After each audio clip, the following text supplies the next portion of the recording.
কোথায় রেখেছিল? আমার কাছে ছিল। একদিন তোমাদের ছিল? করে নিতে হবে।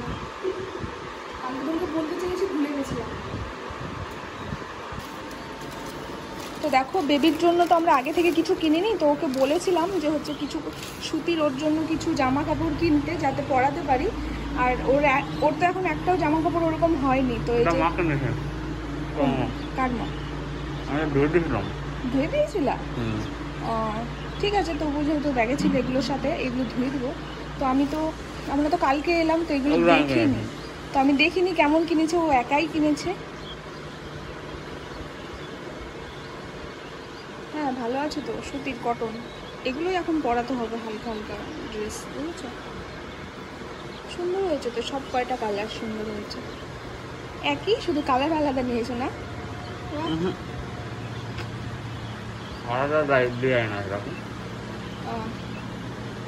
সুন্দর হয়েছে। এগুলো আজকে ডেটল দিয়ে ভালো করে মাকে বলবো ধুয়ে দিতে।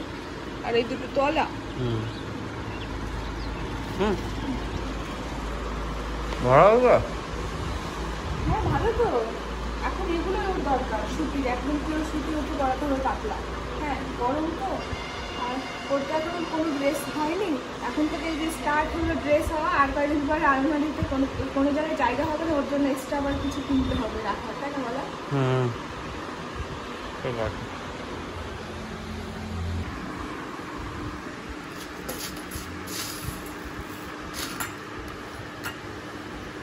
করছো, রেডি হয়ে গেছো?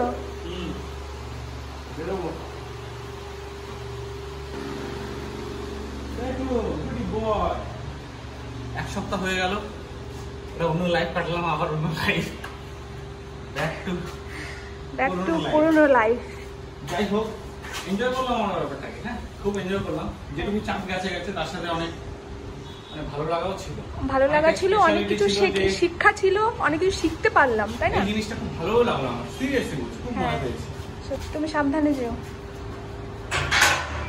এটা লাগিয়ে দিও। হ্যাঁ।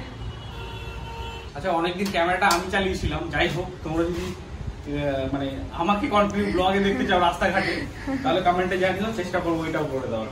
তোমরা যদি ভালো রেসপন্স করো তাহলে ওইটা পাবে, আদারওয়াইজ না। না, তুমি সেই আন্দাজে ভালো করেছো, আমি দেখলাম তো। এবার যদি ধরো সবাই বলে, তাহলে এটা আমি তোমার ইচ্ছা আছে, তাই তো? আমি ইয়ে করে হ্যাঁ ব্যবস্থা করে দেবো। তার আগে পাবলিক ভোট দরকার, যদি সবাই বলে তাহলে। ঠিক আছে, তুমি দেখে শুনে যেও। হ্যাঁ, ঠিক আছে, বাড়িতে টেনশন করতে হবে না, আমি বেবিকে দেখে নেব, সামলে নেব। তুমি যাও সাবধানে। যাবো, সবার জন্য একটুখানি মিষ্টি নিতে হবে আজকে। হ্যাঁ হ্যাঁ, নিয়ে যাও, সবার জন্য নিয়ে যাও। সবার জন্য একটু মিষ্টি নিয়ে বেরিয়ে যাবো। আচ্ছা, ঠিক আছে, টাটা।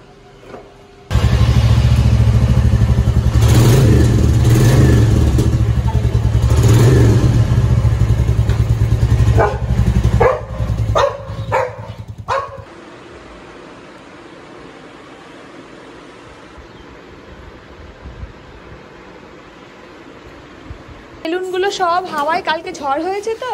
একটু নাও, একটু নাও। তাহলে যা।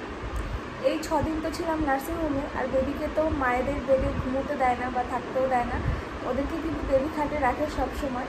তো এটা সবাই জানে, তবুও আমি বলছি মানে ব্যাপারটা কী হয়েছে। তো কালকে তো বাড়িতে এসেছি বেবির সাথে, আমার আর কি প্রথম মানে রাত কাটানো, একই সাথে আমরা শুয়েছি। তো কালকে না মানে ও ঠিকঠাকভাবে ঘুমিয়েছে, কোনো কান্নাকাটি করেনি, ঠিক সব কিছু ঠিক ছিল। কিন্তু আমার পুরো রাত আমি সারা রাত ঘুমোতে পারিনি, কেননা ও আমার পাশে আছে। তো এটা আমার কাছে প্রথমবার, যেহেতু মানে আমি সবসময় একটু ভয়ে মানে একটু ছিলাম, মানে ঘুমের ঘরে চমকে উঠছিলাম যে ও ঠিকঠাক আছে কিনা, মানে ওকে দেখছিলাম, মানে কোনো কাপড় টাপড় মুখে গেল নাকি, বা আমি ঠিকঠাকভাবে হাত পা রেখে ঘুমোচ্ছি নাকি। মানে এটা কালকে বেবির সাথে আমি প্রথম রাত কাটিয়েছি। মানে কী বলবো, ফিলিংসটা সত্যি একেবারে আলাদা। এই কদিন যে থেকে এলাম সেটা আলাদা, আর আজকেরটা, কাল রাতেরটা ছিল একেবারে আলাদা। খুবই ভাবছিলাম একটু রেস্ট নেবো করছিল না। তো দুপুরে খাওয়া দাওয়া করলাম, তারপরে এই ছোট্ট বেটুকে, ওটা আমার বড় বেটু আর এটা হচ্ছে ছোটো বেটু, ছোটো বেটুকে খাইয়ে দাইয়ে সব কিছু ঠিকঠাকভাবে রেখে ও ঘুমিয়ে গেছে। তো আমি ভাবলাম এখন আমি একটু ঘুমোই, তারপরে আর ভালো লাগছে না। হচ্ছে ওর দাদু হচ্ছে সব দিন দুধ দিয়ে যায়, আর যেদিন ওর দাদু না দিতে পারে সেদিন ও নিয়ে আসে আমাদের বাড়িতে দুধ। আর ওদের বাড়ি হচ্ছে এই যে আমাদের জানালার এখান দিয়ে দেখা যায়, ওই যে ওটা হচ্ছে ওদের বাড়ি। দাঁড়াও দেখাই, এই যে আমাদের জানালা দিয়ে দেখা যায়, ওই যে ওটা হচ্ছে ওদের বাড়ি। হ্যাঁ, তো ও আসে আমাদেরকে দুধ দিয়ে যায়। তো আজকে আসছে, তো ওকে ভেতরে নিয়ে এলাম। ও আসেনি, আগে আসো আমাদের বাড়িতে, ভেতরে আসেনি, ও গেট থেকেই চলে যায় ওই সিম্বার ভয়ে। ওই যে ওকে সেই জন্য বাধাও হয়েছে। আসো আসো, একটু সিম্বার সাথে কথা বলো, তো কথা বলো।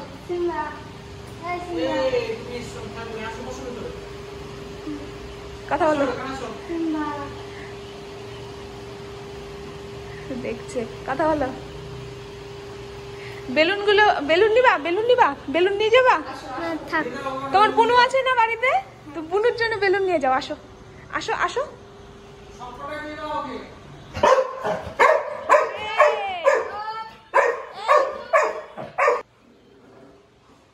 নাও মিষ্টি আর কেক খাও, বুনু হয়েছে সেই জন্য। জানো তুমি কে বলেছে? তোমার দিদা বলেছে। কি বলেছে? তাই খাও, হাত ধুয়ে না ওই বাটিতে, দেখে রেগে যাচ্ছে, ওই যে বেলুন নিতে চেয়েছে সেই জন্য। খাও। তোমার বুনু কত বড়? ছোট না? 8-9 বছর। তোমার থেকে বড় দিদি আছে তোমার বুনু? তোমার বুনুর বয়স 8-9 বছর। তোমার বয়স? তোমার 10-11। ও আচ্ছা, মানে তোমরা সমবয়সী না? ছোট, অল্প ছোট। ঠিক আছে, বুনুর জন্য হচ্ছে নিয়ে যাবা বেলুন। হ্যাঁ, সিম্বাকে বলো তোর বেলুন নিয়ে চলে যাচ্ছি। ওই দেখো, বেটু ঘেউ করবা না, ও ভয় পেয়ে যাবে, ভয় পাবে তো। দিয়ে দি। হ্যাঁ বেটু, নিয়ে যাক, ঘরের গুলো তুমি ফাটাবা, ঠিক আছে? আর ঘেউ করো না, ভয় পাবে না। ওকে আমি বলেছি ওই সব কটা নিয়ে যেতে।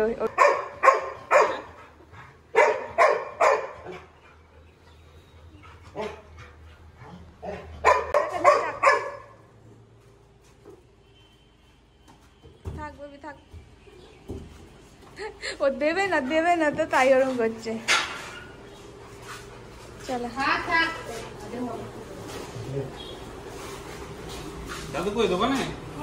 দেখা গেল, ওই বেবি দেখো, ও দৌড় দিল আর বেলুন হাওয়ায় উড়ে গেল ওপরে। ও উপরে দেখো সাইকেলের মধ্যে বেঁধে নিয়ে ও যাচ্ছে। বাহ, দারুণ লাগতেছে।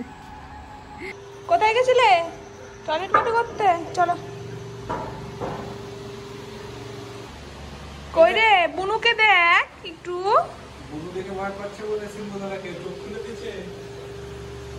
কোথায় চললি তুই? এ বেটু, এই বেটু হচ্ছে ডাইনিং টেবিল দেখছে আমাদের। ও দেখছে কই, আগে তো এটা ছিল না, এটা আবার কি এলো আমাদের বাড়ি? ডাইনিং দেখছে বেটু।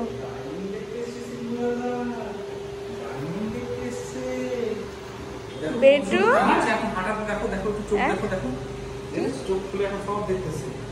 তাই ঘুমাচ্ছিল।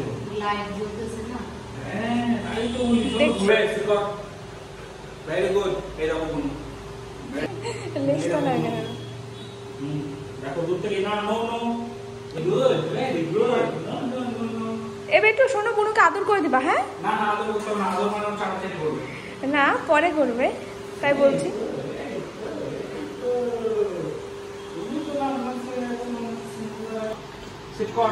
তোর জন্য তো আনলাম।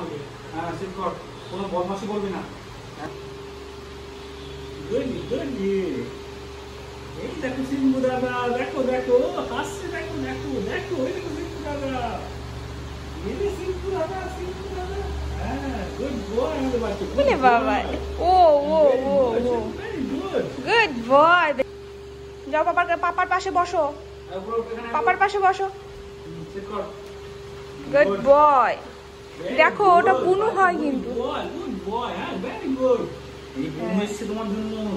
ও একটু বুনুকে আদর করতে চাচ্ছে। বলে বাবালে, ওলে বাবালে, খুশি হয়েছে, খুশি খুশি খুশি। বাড়িতে আজকে নতুন টেবিল এসেছে, প্রথমবার আমি খাচ্ছি, কেউ না। ঠিক আছে, ভাবছিলাম যে আমার বাচ্চাই শুরু করবে প্রথম খাওয়াটা, কিন্তু যেহেতু অনেক ছোট, বাড়িতে টেবিল ছাড়া এখন চলছে না, এবার সেই জন্য টেবিলটা আমাদের দিবে। হ্যাঁ, টেবিল ছাড়া আমাদের সত্যি চলছিল না। আমি অনেক ভিডিওতে বলেওছি, আমরা না হয় ম্যানেজ করে খেয়ে নিচ্ছি নিচে বা যে কোনো জায়গায়, কিন্তু একজন গেস্ট বা লোকজন আসলে তখন খুব অসুবিধা হয়ে যাচ্ছে। তো দেখো আমরা হচ্ছে এই ডাইনিং টেবিলটা নিয়েছি। এটার না দুটো কালার ছিল, একটা ব্ল্যাক আর একটা এই হোয়াইট। তো এই যে হোয়াইটটা বর পছন্দ করেছে, ব্ল্যাকটাও খুব সুন্দর ছিল, কিন্তু আমাদের ঘরে ও চায় যে সব কিছু হোয়াইটের মধ্যে রাখতে, সেই জন্য এই হোয়াইট নেওয়া হয়েছে। এটাও খুব সুন্দর লাগছে। আর দেখো বেলুনগুলো এখনো না এগুলো ফাটেনি, সুন্দর লাগছে, হাওয়াগুলো একটু বেরিয়ে গেছে। সিম্বা ছেড়ে দিলে, সিম্বা ঘরে ছেড়ে দিলে সব খাওয়া হয়ে যাবে। ও না ফাটাচ্ছে না গো, ভদ্র হয়ে গেছে। বুঝতে পারছি, অনেকদিন ছিলাম না তো, ওই জন্য। কেকটা তুমি খাও, আমাদের আমি খেয়েছি, তুমি খাও। কালকে কেক কাটিং যেটা হয়েছে সেটাই এখন খাইনি আমি, ওইটাই আজকে একটুখানি খাও। কেমন খেয়েছো তুমি? খেয়েছি।